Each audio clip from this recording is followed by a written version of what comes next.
Hello friends. तो कैसे हैं आप लोग। तो आज मैं आपके लिए एक न्यू सेशन लेकर आया हूं जो कि आपके हिस्ट्री के टॉपिक से रिलेटेड रहेगा। तो अब से आपको दो सेशन प्रोवाइड कराया जाएगा। एक तो आपका हिस्ट्री का टॉपिक वाला सेशन चलेगा और एक चलेगा जो इम्पोर्टेंट क्वेश्चन वाला सेशन। ठीक है, तो अब से आपको दो सेशन देखने को मिलेंगे। तो आज जो है हम लोग करने वाले हैं अपने हिस्ट्री के टॉपिक वाले सेशन में बिहार राज्य का परिचय। तो हम लोग अपने क्लास की शुरुआत करते हैं अपने बिहार राज्य के परिचय के साथ। ठीक है, तो याद रखेंगे इस बात को। अब से आपको दो सेशन टोटल देखने को मिलेगा, एक हिस्ट्री टॉपिक वाला सेशन और एक इम्पोर्टेंट क्वेश्चन वाला सेशन। ठीक है, चलिए तो अपने क्लास की शुरुआत करते हैं बिहार राज्य के परिचय के साथ। तो पहली बात आप लोग याद रख लेंगे, क्या चीज़, पहली बात याद रख लीजिए बिहार राज्य का परिचय में कि बिहार राज्य का गठन कब हुआ। तो गठन जो मेरे भाई हो गया है बिहार राज्य का गठन, ये 22 मार्च 1912 में हुआ है। कब हुआ है? 22 मार्च 1912 में गठन हो गया है। ठीक है, और 22 मार्च को ही बिहार दिवस के रूप में मनाया जाता है। क्वेश्चन पूछ लिया जाएगा कि बिहार दिवस के रूप में किस दिन मनाया जाता है, तो 22 मार्च को ही बिहार दिवस के रूप में मनाया जाता है। ठीक है, इस बात को आप लोग याद रखेंगे। फिर पूछ लेगा बिहार राज्य का क्षेत्रफल कितना है। तो क्षेत्रफल जो है मेरे भाई, क्षेत्रफल बिहार राज्य का है 94,163 94,163 वर्ग किलोमीटर। क्या है? 94,163 वर्ग किलोमीटर। और क्षेत्रफल में कितने स्थान पर है बिहार? पूरे भारत में क्षेत्रफल में कितने स्थान पर है? तो 12वें नंबर पे, 12वें नंबर पे है, 12वें नंबर पर बिहार है। ठीक है, तो पूरे भारत में जो क्षेत्रफल में जो बिहार है वो 12वें नंबर पर है। ठीक है, और देखिए आपका जो जनसंख्या है बिहार का, जनसंख्या बिहार का कितना है, तो क्या आपको पता है? वो जनसंख्या जो है आपका 10,40,99,452। कितना है? 10,40,99,452। और पूरे देश में, पूरे भारत देश में जो है आपका जो बिहार है वो जनसंख्या की दृष्टि से कितने नंबर पर है, तो तीसरे नंबर पे। तीसरे नंबर पर क्या है? तीसरे नंबर पर बिहार है। जनसंख्या की दृष्टि से कितने नंबर पर है बिहार, तो तीसरे। और क्षेत्रफल की दृष्टि से कितने नंबर पे है बिहार, तो 12वें नंबर पे। क्षेत्रफल की दृष्टि से कितने नंबर पे है बिहार, तो 12वें नंबर पे। और जनसंख्या की दृष्टि से कितने नंबर पे है, तो 12वें नंबर पे है। ठीक है, और जनसंख्या की दृष्टि से तीसरे नंबर पे है। ठीक है, इस बात को आप लोग ध्यान में रखेंगे।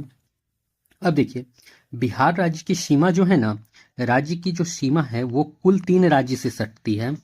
बिहार राज्य की सीमा जो है, सीमा कुल तीन राज्य से लगती है। राज्य से प्लस में ले लो एक क्या देश से लगती है, एक देश से लगती है। देखो बिहार राज्य की जो सीमा है वो कुल 3 राज्य से लगती है और एक देश से लगती है। अब 3 राज्य में कौन कौन से राज्य होते हैं आप लोग ये याद रखिए। पहला तो एक पूर्व में, देखिए पूर्व में आपका कौन सा राज्य लगता है, पूर्व में पश्चिम बंगाल लगता है। पूर्व में कौन सा राज्य है, तो पूर्व की जो सीमा है वो पश्चिम बंगाल से लगती है। पूर्व में जो सीमा लगती है वो पश्चिम बंगाल से। पश्चिम में जो सीमा लगती है, पश्चिम में सीमा किधर से लगती है, तो पश्चिम में जो सीमा लगती है ये उत्तर प्रदेश से लगती है। पश्चिम में सीमा किससे लगती है, तो पश्चिम में जो सीमा है मेरे भाई वो उत्तर प्रदेश से लगती है। ठीक है, पश्चिम में सीमा उत्तर प्रदेश से लगती है, इस बात को आप लोग याद रखेंगे। और दक्षिण में सीमा किससे लगती है, तो दक्षिण में जो मेरे भाई सीमा है वो झारखंड राज्य से लगती है। दक्षिण में सीमा झारखंड राज्य से लगती है। और एक जो देश से सीमा लगता है वो लगता है उत्तर में। उत्तर में सीमा किससे लगता है, तो उत्तर में सीमा लगता है आपका नेपाल से। उत्तर में सीमा लगता है एक देश से, तो वो है नेपाल। उत्तर में सीमा किससे लगता है, तो वो नेपाल देश से लगता है। ठीक है, इस बात को आप लोग ध्यान में रखेंगे। ठीक है, चलिए फिर आगे बढ़ते हैं हम लोग। नेक्स्ट लाइन देखिए, यहाँ पे एक फिगर आ गया और ये फिगर किसका है क्या आप लोग जानते हैं, तो ये मेरे भाई आपका जो है नालंदा विश्वविद्यालय का फिगर है। किसका है? नालंदा यूनिवर्सिटी का। नालंदा यूनिवर्सिटी का फिगर है। नालंदा यूनिवर्सिटी का फिगर है ये किसका फिगर है, तो नालंदा यूनिवर्सिटी का ये फिगर आपको देखने को यहाँ पे मिल रहा है। और नालंदा विश्वविद्यालय जो था इसकी स्थापना किसने करी है, तो इसकी जो स्थापना करी थी वो करे थे किसने, तो कुमार गुप्त ने किया था। स्थापना कौन किया है, नालंदा विश्वविद्यालय का, तो कुमार गुप्त ने किया है नालंदा विश्वविद्यालय का स्थापना। किसने किया है, नालंदा विश्वविद्यालय स्थापना कुमार गुप्त ने। और नालंदा विश्वविद्यालय को जला दिया गया था, ठीक है। और जलाया किसने था, तो नालंदा विश्वविद्यालय को जो जलाया था, ध्वस्त करा था, वो करा था बख्तियार खिलजी ने। किसने किया था, बख्तियार खिलजी, बख्तियार खिलजी ने, बख्तियार खिलजी ने। नालंदा विश्वविद्यालय को किसने ध्वस्त किया था, तो बख्तियार खिलजी ने नालंदा विश्वविद्यालय को ध्वस्त कर दिया था, ठीक है, बख्तियार खिलजी ने, ठीक है। तो इस बात को आप लोग ध्यान में रखेंगे, बख्तियार खिलजी ने नालंदा यूनिवर्सिटी को ध्वस्त कर दिया था या जला दिया था, ठीक है। इतनी बात को आप लोग याद रख लेंगे। कुछ कुछ हम लोग देखते हुए चल रहे हैं, जैसे कि नालंदा यूनिवर्सिटी देख ली, और भी कुछ धार्मिक स्थल को भी हम लोग देखेंगे बिहार का, ठीक है।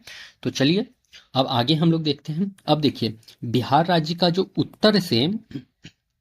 उत्तर से दक्षिण की लंबाई कितना है, उत्तर, बिहार राज्य की उत्तर से दक्षिण की लंबाई कितना है, उत्तर से दक्षिण की लंबाई, बिहार राज्य की जो उत्तर से दक्षिण की लंबाई है मेरे भाई, वो कितना है, तो वो 345 किलोमीटर है। कितना है, 345 किलोमीटर, ठीक है।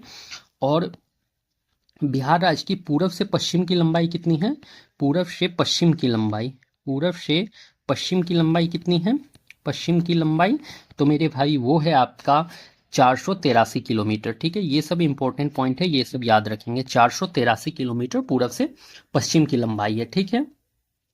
और देखिए, बिहार राज्य का कुल भौगोलिक क्षेत्रफल कितना है, कुल भौगोलिक क्षेत्रफल, बिहार राज्य का कुल भौगोलिक क्षेत्रफल, देखिए भौगोलिक क्षेत्रफल पूछा है, कुल भौगोलिक क्षेत्रफल जो है तो 2.86% है। कितना है, 2.86% है। कुल भौगोलिक क्षेत्रफल कितना है बिहार राज्य का, तो 2.86% है, ठीक है। और देखिए, बिहार राज्य के बारे में अब एक बात आप लोग ये भी याद रखेंगे कि बिहार राज्य का जो है, बिहार राज्य का राजकीय पशु क्या है, तो राजकीय पशु जो है वो है आपका बैल। कौन है राजकीय पशु, राजकीय पशु जो है वो है आपका बैल है, ठीक ना, राजकीय पशु बैल है। और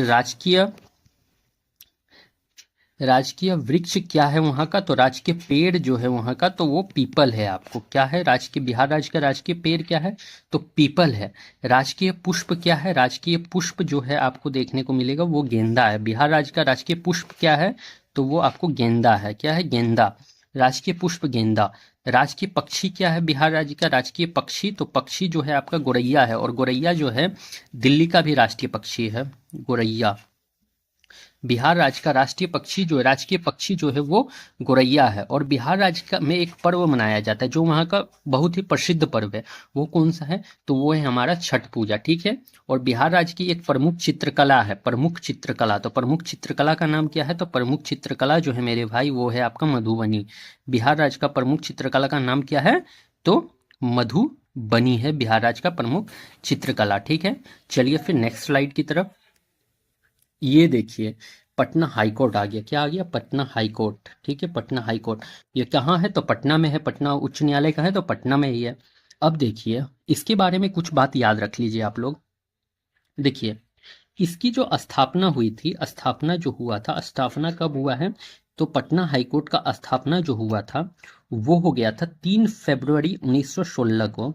3 फरवरी 1916 को जो है पटना हाईकोर्ट का स्थापना हुआ।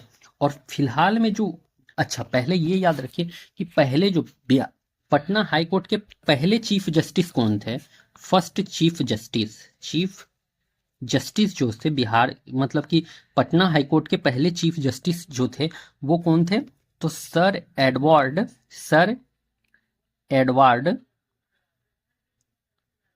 चेमियर, सर एडवर्ड चेमियर, क्या कौन थे, तो सर एडवर्ड चेमियर जो है वो बिहार पटना हाई कोर्ट के पहले चीफ जस्टिस थे। और वर्तमान में प्रेजेंट जो है चीफ जस्टिस कौन है, प्रेजेंट चीफ जस्टिस, तो प्रेजेंट चीफ जस्टिस जो हैं आपके के विनोद चंद्रन है। प्रेजेंट चीफ जस्टिस कौन है, तो आपके के विनोद चंद्रन है, के Vinod Chandran. Present chief justice कौन है, तो के विनोद चंद्रन है आपके फिलहाल में जो है चीफ जस्टिस हैं वहाँ के विनोद चंद्रन, ठीक है। अब देखिए, पटना हाईकोर्ट के बारे में 3 बात याद रख लीजिए। स्थापना जो हुआ 3 फरवरी 1916, और पहले चीफ जस्टिस कौन थे, तो सर एडवर्ड चेमियर थे। और प्रेजेंट में चीफ जस्टिस कौन है, तो के विनोद चंद्रन है, ठीक है। इतना बात को आप लोग याद रख लेंगे, ठीक है। आगे देखिए, क्षेत्रफल की दृष्टि से बिहार का सबसे बड़ा राज्य जिला कौन सा है? क्षेत्रफल की दृष्टि से बिहार का सबसे बड़ा जिला कौन सा है? दृष्टि से बड़ा जिला, बड़ा जिला जो है मेरे भाई वो आपका देखने को मिल जाता है पश्चिमी चंपारण। क्या में देखने को मिल जाता है? तो पश्चिमी चंपारण। क्षेत्रफल की दृष्टि से सबसे बड़ा जिला कौन सा है? तो पश्चिमी चंपारण, ठीक। और क्षेत्रफल की दृष्टि से सबसे छोटा जिला कौन सा है?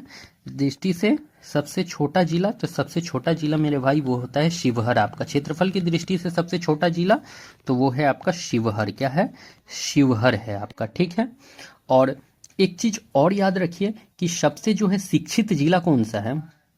सबसे शिक्षित जिला, शिक्षित या साक्षरता मतलब कि सबसे ज्यादा साक्षरता दर वाला जिला कौन सा है? सबसे साक्षर जिला, याद रखिए, सबसे साक्षर जो जिला है, जिला वो क्या है? तो सबसे साक्षर जिला मेरे भाई वो है आपका रोहतास। सबसे साक्षर जिला कौन सा है? रोहतास, ठीक है। और सबसे कम साक्षर जिला कौन सा है? सबसे कम साक्षर जिला मतलब कि सबसे कम साक्षर जिला कौन सा है आपका? तो सबसे कम साक्षर जिला जो है मेरे भाई वो है आपका पूर्णिया। क्या है? पूर्णिया है, पूर्णिया। सबसे ज्यादा साक्षर जिला कौन सा है? तो रोहतास। और सबसे कम साक्षर जिला कौन सा है? तो वो है आपका पूर्णिया, ठीक है। एक बात और याद रखेंगे कि साक्षरता दर कितना है बिहार का? साक्षरता दर, लिटरेसी रेट, साक्षरता दर जो है बिहार का मेरे भाई वो है आपका 61.80%। कितना है साक्षरता दर बिहार का? तो 61.80% है। ये सब 2011 की जनगणना के अनुसार मैं बता रहा हूँ, ठीक है। जिसमें से 71.20 जो है परसेंट जो है वो मेल का साक्षरता दर है, ठीक है। और 51.50% जो है वो फीमेल का साक्षरता दर है। इस बात को आप लोग जरूर याद रखेंगे, ठीक है। साक्षरता दर कितना है बिहार का टोटल? तो 61.80%, जिसमें से पुरुष का साक्षरता दर कितना है? तो 71.20%। और फीमेल का साक्षरता दर कितना है? तो 51.50% जो है फीमेल का साक्षरता दर है, ठीक है। इस बात को याद रखेंगे। चलिए फिर नेक्स्ट स्लाइड में। अच्छा, यहाँ पे एक चीज देख लीजिए आप लोग, ये देखिए बिहार के कुछ तीर्थ स्थल हैं। बिहार के तीर्थ स्थल, बिहार के तीर्थ स्थल हैं ये सभी तीर्थ स्थल, बिहार के तीर्थ स्थल हैं।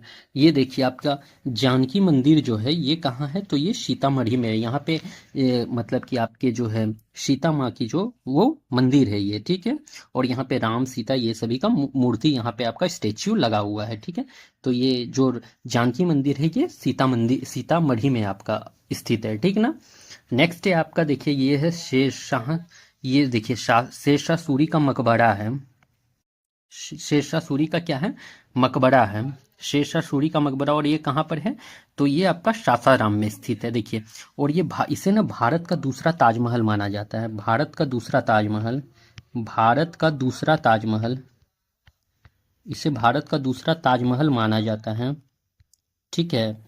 और ये जो बना हुआ है ये मेरे भाई ये लाल पत्थर से बना हुआ है। पूरा जो शेरशाह सूरी का मकबरा है जो है ये लाल पत्थर से बना है,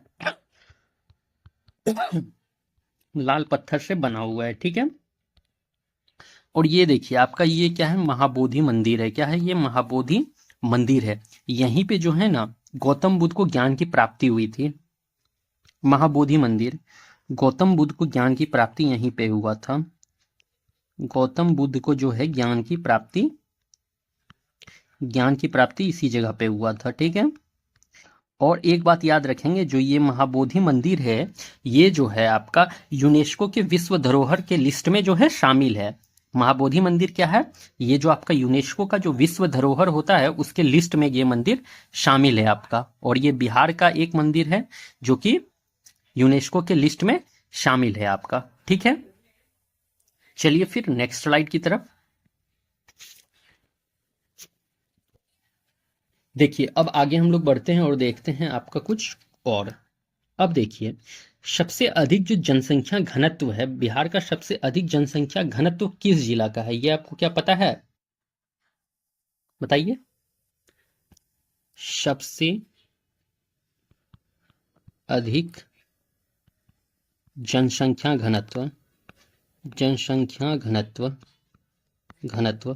तो ये भी मेरे भाई ये क्या है, ये शिवहर का है। कहाँ का है, तो शिवहर का है। ठीक है, सबसे अधिक जनसंख्या घनत्व कहाँ है, तो शिवहर का है। और सबसे कम जो जनसंख्या घनत्व है, सबसे कम जनसंख्या घनत्व जो है, घनत्व वो कहाँ का है, तो वो कैमूर का है। सबसे अधिक जनसंख्या घनत्व कहाँ का है, तो शिवहर का है। और सबसे कम जनसंख्या घनत्व कहाँ का है, तो कैमूर का है। और देखिए सबसे अधिक जनसंख्या घनत्व कहाँ का है, तो शिवहर का। और कितना है, तो 1880 जो है, 1880 व्यक्ति वर्ग किलोमीटर, 1880 व्यक्ति प्रति वर्ग किलोमीटर में है। ठीक ना। अब देखिए आगे फिर नेक्स्ट में चलते हैं। देखिए अच्छा, सबसे अधिक लिंगानुपात वाला जिला, सबसे अधिक लिंगानुपात, लिंगानुपात वाला जिला, लिंगानुपात वाला जिला। तो सबसे अधिक लिंगानुपात वाला जिला कौन सा है, तो वो आपका हो जाएगा गोपालगंज, गोपालगंज। ठीक है। और कितना है लिंगानुपात, तो यहाँ पे 1021 है। ठीक है, 1021। और सबसे कम लिंगानुपात वाला जिला कौन सा है, सबसे कम लिंगानुपात वाला जो आपका जिला है वो है मेरे भाई मुंगेर है आपका। ठीक है, कौन सा है सबसे कम लिंगानुपात वाला जिला, तो वो है आपका मुंगेर। और मुंगेर में कितना है, तो 876 है। ठीक है। एक बात और याद रखिए, सर्वाधिक नगरीय जनसंख्या वाला जिला, सर्वाधिक जो है नगरीय जनसंख्या वाला जिला कौन सा है, मतलब नगर में कहाँ पे आदमी रहते हैं सबसे अधिक, नगरीय जनसंख्या वाला जिला, जनसंख्या वाला जिला जो है वो आपका पटना है। वाला जिला कौन है, तो सर्वाधिक नगरीय जनसंख्या वाला जिला जो है मेरे भाई वो है आपका पटना। क्या है, पटना। ठीक है, सर्वाधिक नगरीय जनसंख्या वाला जिला कौन सा है, तो वो पटना। और सबसे कम नगरीय जनसंख्या वाला कौन सा है, सबसे कम नगरीय जनसंख्या वाला जिला, तो सबसे कम नगरीय जनसंख्या वाला जिला कौन सा हो जाएगा, बता दो मेरे भाई, तो वो भी आपका शिवहर ही देखने को मिल जाएगा। शिवहर, क्या देखने को मिलेगा, शिवहर। सबसे कम नगरीय जनसंख्या वाला जिला कौन सा है, शिवहर। और सबसे अधिक जनसंख्या वाला जिला कौन सा है, तो वो है आपका पटना। अब देखिए बिहार में टोटल जिला कितना है, तो जिला बिहार में 38 है, 38। कितना है जिला बिहार में, 38 है। प्रमंडल या कमिश्नरी कितना है, प्रमंडल जिसको कि कमिश्नरी भी कहा जाता है, प्रमंडल या जिसको कि कमिश्नरी भी कहा जाता है, तो वो कितना है, तो वो मेरे भाई 9 है आपका। प्रमंडल या कमिश्नरी कितना है, 9 है। ठीक है। अनुमंडल कितना है टोटल बिहार में, अनुमंडल, तो अनुमंडल मेरे भाई अनुमंडल 101 है टोटल बिहार में। अनुमंडल कितना है बिहार में, तो 101 अनुमंडल है। प्रखंड कितना है बिहार में, तो प्रखंड जो है वो 534 है। कितना है प्रखंड, प्रखंड 534 है, 534 है। ठीक है। चलिए नेक्स्ट स्लाइड में, नेक्स्ट स्लाइड में देखिए। अब देखना यह है कि लोकसभा का टोटल सीट कितना है, लोकसभा में बिहार का लोकसभा का टोटल सीट कितना है, या फिर लोकसभा के टोटल सदस्यों की संख्या कितना है। लोकसभा सदस्यों की संख्या कितना है बिहार में, लोकसभा सदस्यों का संख्या तो वो 40 है। कितना है, 40। लोकसभा सदस्यों का संख्या कितना है, तो वो है 40। कितना है, 40। और राज्यसभा सदस्यों का संख्या कितना है, राज्यसभा सदस्यों का संख्या कितना है, तो राज्यसभा सदस्यों का संख्या 16 है। कितना है, 16, 16। राज्यसभा सदस्यों का संख्या कितना है, 16। विधानसभा सदस्यों का संख्या कितना है, तो विधानसभा सदस्यों का संख्या कितना है बिहार का, तो वो मेरे भाई 243 है, 243। विधानसभा सदस्यों का संख्या 243। और विधान परिषद सदस्यों की संख्या कितना है, तो विधान परिषद सदस्यों की संख्या जो है वो 75 है। विधान परिषद सदस्यों की संख्या कितना है, तो 75 है आपका। ठीक है। बिहार का राजकीय भाषा याद रखिए, बिहार का राजकीय भाषा क्या है, तो राजकीय भाषा एक तो हिंदी और एक उर्दू है। ठीक है, बिहार का राजकीय भाषा क्या है, हिंदी और साथ में क्या है, उर्दू भी है। हिंदी प्लस उर्दू, साथ में क्या है, उर्दू भी है आपका। हिंदी और उर्दू बिहार की राजकीय भाषा है, हिंदी और उर्दू। ठीक है। राजकीय मछली क्या है, राजकीय मछली, बिहार की राजकीय मछली क्या है, तो राजकीय मछली जो मेरे भाई वो है आपका मांगुर। क्या है? राजकीय मछली जो है बिहार का वो है मांगुर है। क्या है राजकीय मछली? तो वो मांगुर है। ठीक है, बिहार का राजकीय मछली क्या है? तो वो आपका मांगुर है। अच्छा, बिहार राज्य का लोक नृत्य तो आपके लिए बेहद इंपॉर्टेंट हो जाता है, तो लोक नृत्य कंपलसरी है आपके लिए। तो बिहार राज्य के लोक नृत्य में याद रख लीजिए आप लोग का, एक तो हो जाता है आपका क्या, बिहार राज्य के लोक नृत्य में एक तो याद रख लीजिए आप लोग पहले कठ घोड़वा। कठ घोड़वा, कठ घोड़वा याद रख लीजिए। ठीक है, उसके बाद याद रख लीजिए झिझिया। झिझिया याद रखिए। क्या याद रखिएगा? झिझिया। झिझिया, झिझिया, झिझिया याद रख लीजिए। उसके बाद याद रख लीजिए छऊ। छऊ याद रख लीजिए। उसके बाद याद रखिए धोबिया। धोबिया, क्या नाम है याद रखिएगा? धोबिया। और एक याद रखिए लौंडा नाच। लौंडा, लौंडा, लौंडा नाच भी याद रखिए। क्या याद रखिएगा? एक लौंडा नाच। लौंडा, लौंडा नाच, लौंडा नाच भी याद रखिए। ठीक है, और कटघुरवा हो गया, झिझिया हो गया, झऊ हो गया, धोबिया हो गया, लौंडा नाच हो गया। एक याद रख लीजिए आप लोग कर्मा। कर्मा, और एक याद रखिए डोमकच। डोमकच, क्या याद रखिएगा? डोमकच, डोमकच। तो ये सब नाम याद रखिए, कटघोरवा, झिझिया, झऊ, धोबिया, लोंडा नाच, कर्मा और डोमकच, ये सब आपके बिहार के लोक नृत्य हैं। तो आई होप कि इसमें आपका लगभग सारा बिहार से इम्पोर्टेंट जितना भी है सारा कंप्लीट हो गया है, और अगर कुछ भी छूटता है तो उसको हम लोग नेक्स्ट क्लास में देख लेंगे। तो चलिए फिर हम लोग मिलते हैं अपने किसी नेक्स्ट क्लास में। तब तक के लिए आप लोग अच्छे से अपने पढ़ाई को कंटिन्यू रखिए। Thank you.